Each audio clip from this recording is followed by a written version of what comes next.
Hello guys, welcome to my channel. আমি বৃষ্টি এসে গেলাম আমার আরও একটা ব্লগ ভিডিও নিয়ে, সঙ্গে রেনবো আর তোমরা। তো সবাই কেমন আছো? আশা করি খুব ভালো। আমিও কিন্তু খুবই ভালো আছি। তো কি ভাবছো আমাকে দেখে যে হঠাৎ করে এই বয়সে এসে আমার ঘুড়ির নেশা হলো কি করে? আরে না না, ঘুড়ির কোনো নেশা নয়। তো যাই হোক, আজকে কেন আমি এই ঘুড়ি নিয়ে আছি, তো সেই বিষয়ে আজকে তোমাদের সঙ্গে কিছু গল্প করব আর ভিডিওটা শেয়ার করব। তাই অবশ্যই সঙ্গে থেকো।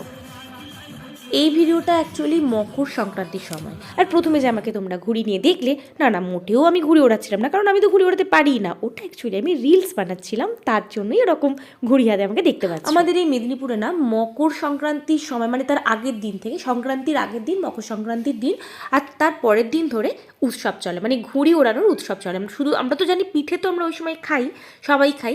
তো সেই সঙ্গে সঙ্গে এই ঘুড়ি ওড়ানোর রীতিটা কিন্তু আমাদের মেদিনীপুরে রয়েছে। আমি যখন কোলাঘাটে ছিলাম তখন কিন্তু এই রীতিটা একদমই ছিল না। আমি একদমই জানতামই না যে এই সময় ঘুড়ি ওড়ানো যায়।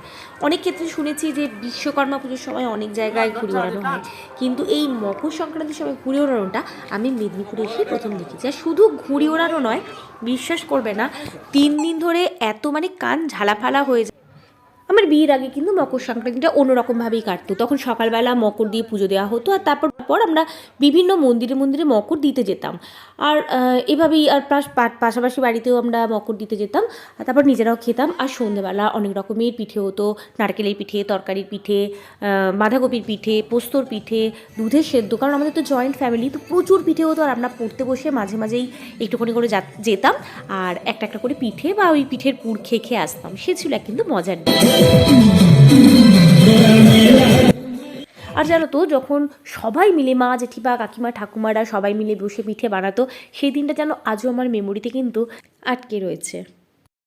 বিয়ের পর কিন্তু আমার এখন একটু অন্যরকমভাবেই কাটে। এখানে নিয়মকানুনটা অনেকটাই আলাদা। এখানে পিঠে তো হয় ঠিক কথাই, কিন্তু পিঠের সঙ্গে সঙ্গে এখানে ঘুড়ি ওড়ানোটা কিন্তু এক্সট্রা একটা পাওনা বলা যেতে পারে। আমি দেখতাম এখানে 3 দিন ধরেই পিঠে হয়, আর সেরকম রান্নাবান্না প্রায় হতো না। রান্নার মাসে কোনো রকম একটু আধটু রান্না করে দিয়ে চলে যেত। আমরা ওই পিঠে খেতাম আর ছাদে গিয়ে গিয়ে ঘুড়ি ওড়ানো দেখতাম পিঠে খেতে। এখন অবশ্য আগের মতো অত পিঠে হয় না, কারণ অত পিঠে করবেই বা কে আর খাবেই বা কে। শুধু ঘুড়ি ওড়ানোই নয়, দেখো চলছে ব্যাডমিন্টন খেলাও। এখন কিন্তু আমি ঘুড়ি ওড়ানোটাই তোমাদের সঙ্গে শেয়ার করছি। তার মানে এই নয় যে আমি পিঠে বানাইনি, আমিও কিন্তু পিঠে বানিয়েছিলাম। আমি আমার বর মিলে পিঠে বানিয়েছিলাম, সঙ্গে ছোটুও কিন্তু 2-1টা পিঠে বানিয়েছিল এবং যথেষ্ট ভালোই বানিয়েছিল। সেটার ভিডিওটা তখন 3জনেই তো ব্যস্ত, কে আর ভিডিও বানাবে বলো, তাই সেই ভিডিওটা কিন্তু তোমাদের সঙ্গে শেয়ার করতে পারলাম না। আমাদের এই 2 বছর ধরে এখন ছাদে সবাই মিলে ঘুড়ি ওড়াতে আসে, আমাদের খুব মজা করে কাটে, আর ফিস্ট হয়, আর ওরা রান্নাবান্না করে, আর ওখানেই খাওয়া দাওয়া হয়। 2 দিন ধরে ওখানেই খাওয়া দাওয়া হয়। তো এখানেও সেরকমভাবেই দিনের বেলা রান্নাবান্না হয়েছিল, অবশ্য আমি নিচে রান্নাবান্না করেছিলাম। রাত্রিবেলা মটন বিরিয়ানি খেয়েছিলাম, আর তার পরের দিনও খাওয়া দাওয়ার ব্যবস্থা ছিল। তো বেশ আনন্দ করে কেটেছে। সেই ভিডিওগুলো তোমাদের সঙ্গে শেয়ার করিনি, কারণ এত আনন্দ করতে ব্যস্ততার মাঝখানে আমি কিন্তু আর ভিডিওগুলো তুলতেই পারি। এই যে কাঠবিড়ালিটা দেখলে, এটা কিন্তু আমাদের বাগানের, প্রায়ই আমাদের ছাদে আসে ঘুড়ি ওড়াতে ওড়াতে, প্রায় সূর্য ডুবু। এই 3 দিন কিন্তু আমার বেশ ভালোভাবেই কাটে, কারণ সেরকমভাবে রান্নাবান্না করতে হয় না, ওখানেই খাবার দাবার ব্যবস্থা থাকে।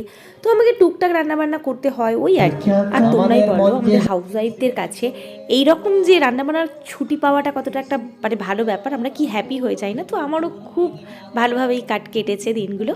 ঘুড়ি ওড়াতে না পারলেও কিন্তু আমি ঘুড়ি ওড়ানোটা দেখতে ভীষণ ভীষণ ভীষণ ভালোবাসি আর এনজয় করি। আমার ছোট ছেলে কিন্তু খুব ভালো ঘুড়ি ওড়ায়, বড় ছেলে অতটা পারে না ঠিক কথা। আর এই দেখো, শেষে রাত্রিবেলা সব কিছুর পরে আমার ছেলেরা এই ঘুড়িগুলো ঘরে নিয়ে এসে রেখেছে, কারণ এগুলো সমস্ত ওদের কিন্তু লোটা ঘুড়ি। আর এসে গুনছে, দেখো মা এতগুলো ঘুড়ি আমরা লুটেছি। তো সেগুলোও দেখো, আমার ছেলেরা কতগুলো ঘুড়ি লুটেছে। আর ঘুড়ি লুটে ওরা এত হ্যাপি ছিল, যেন মনে হচ্ছিল বিশ্ব জয় করে ফিরেছে। তো যাই হোক, আজকের ভিডিওটা কেমন লেগেছে অবশ্যই জানিও। আজকের মতো টাটা।